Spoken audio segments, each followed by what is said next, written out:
தமிழக வெற்றி கழகத்தினுடைய வெற்றி தலைவர் நமது மாணவி ஓவியாஞ்சலிக்கு பொன்னாடை போர்த்தி பரிசு வழங்குகிறார்.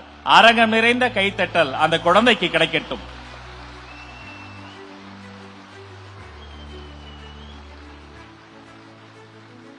அது மட்டுமல்ல, செல்வத்துள் செல்வம் செவிச்செல்வம் என்பார்களே,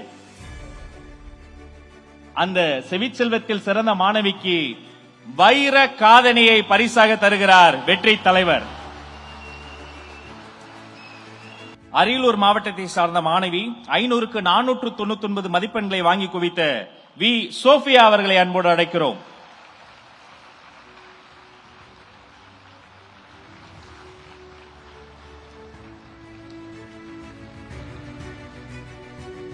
பொன்னாடை போர்த்தி பாராட்டு சான்றிதழும் வைர தோடும் பரிசாக தருகிறார் உங்கள் அண்ணன் விஜய்.